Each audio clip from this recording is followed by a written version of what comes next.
ನಾವು ಕೆಲವು ಘಟನೆಗಳನ್ನು ಬಿಟ್ಟಿದ್ದೇನೆ. ಏನಂತಂದ್ರೆ ಭಗವಾನ್ ಕೃಷ್ಣ ಬಾಲ್ಯದಲ್ಲಿ ಹುಟ್ಟುವಾಗ ಸ್ವಲ್ಪ ಇಲ್ಲಿ ಭಗವದ್ಗೀತೆ ಸಂದೇಶ ಮುಗಿಸ್ತಾ ಇದ್ದೇನೆ. ಈಗ ಸ್ವಲ್ಪ ನಾನು ಹಿಂದೆ ಕೆಲವು ಘಟನೆ ಬಿಟ್ಟಿದ್ದೇನೆ. ಬಹಳ ಜನ ಏನ್ ಮಾಡ್ತಾರೆ ಅಂದ್ರೆ ಕಾಗಿ ಅಂತಾರೆ, ಕಾಗಸೂರ ಅಂತ ಹೇಳೋ ಹೆಸರು.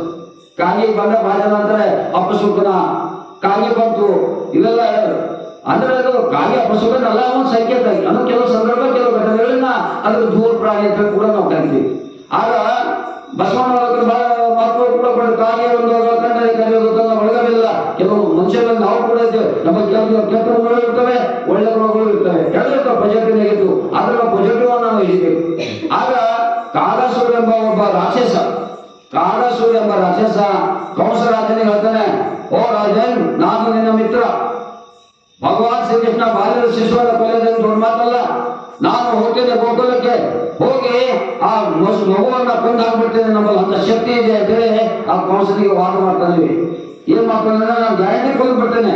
ಆಗ ಕಾಗಸೂರ ಏನ್ ಮಾಡ್ತಾನೆ, ಅವ್ರ ಮನೆ ಮೇಲೆ ಹೋಗಿ ಕಾವು ಕಾವು ಕಾವು ಕಾವು ಅಂತ ಹೋಗಿ ಶುರು ಮಾಡ್ತಾನೆ. ಶುರು ಮಾಡಿದಾಗ ಕಾಗೆ ಬಂತು ಅಂತ ನಾವೆಲ್ಲ ಕರಿತೇವೆ. ಆ ಕಾಗೆ ಬಂತು ಅಂತಂದ್ರೆ ಅವ್ರ ಮನೆ ಹೋಗಿ ಕಾಗೆ ರೂಪದಲ್ಲಿ ಆ ರಾಕ್ಷಸ ಅವ್ರ ಮನೆ ಮೇಲೆ ಬಂದು ಕೂತಿರ್ತದೆ.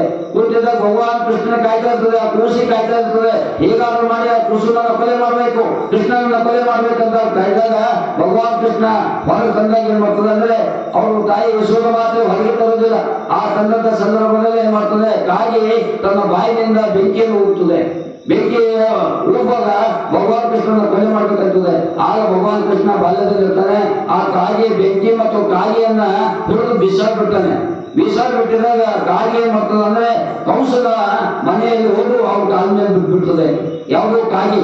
ಆಗ ಕಂಸತನ ಏನಪ್ಪ ಕೊಲೆ ಮಾಡಿ ಬರ್ತಾನೆ ಕಾಗೆ ಸುಡ, ಆಗ ನೀ ಮತ್ತೆ ನಾನು ಕಾಗೆಯನ್ನು ಬಿಟ್ಬಿಡ್ತೀವಿ, ಸತ್ತು ಬಿಟ್ಟಿದ್ದಿಲ್ಲ ಅಂತ. ಆಗಂತದ ಕಾಗೆ, ಪ್ರಭು ಅವ ಸಾಮಾನ್ಯ ಮನುಷ್ಯ ಅಲ್ಲ, ಸಾಕ್ಷಾತ್ ಪರಮಾತ್ಮನೇ, ನಾನು ಅಂತಲ್ಲ, ನಿಜವೂ ಕೊಲೆ ಮಾಡ್ತಾನೆ ಅಂತ ಹೇಳಿ ಕಾಗೆ ಸಂದೇಶವನ್ನು ಕೊಟ್ಬಿಟ್ಟು ಊಟ ಸಂದೇಶವನ್ನು ಕೊಡ್ತದೆ. ಹೀಗೆ ಪರಮಾತ್ಮನಿಗೆಲ್ಲ ಈಗ ನಮ್ಗೆ ಯಾರು ಕೂಡ ಕೆಲವು ಕಾಗೆಯಾಗಿ ಕೂಡ ಕಾಡ್ತಾರೆ. ಇವೆಲ್ಲ ನಮ್ಗೆ ಸಂದೇಶ ಕೊಡ್ತದೆ. ನಾವು ಅವ್ರಿಗೆ ಏನ್ ಮಾಡೋದಿಲ್ಲ, ಆದ್ರೆ ಕಾಗೆ ರೂಪದಲ್ಲಿ ಬಂದು ನಮ್ಗೆ ಏನ್ ಮಾಡ್ತಾರೆ, ಬೆಂಕಿ ಬಿಡ್ತಾರೆ, ಏನೇನೋ ಮಾಡ್ತಾ ಇರ್ತಾರೆ. ಅದಕ್ಕೆ ಪರಮಾತ್ಮನ ಒಂದು ಶಕ್ತಿ, ಪರಮಾತ್ಮನ ಒಂದು ನಮಗೆ ತರಬೇಕಂದ್ರೆ ಅಂತ ಎಲ್ಲ ರಾಕ್ಷಸರು ಕೂಡ ತಾನಾಗಿ ಮಾಯವಾಗ್ತವೆ. ಇನ್ನೊಂದು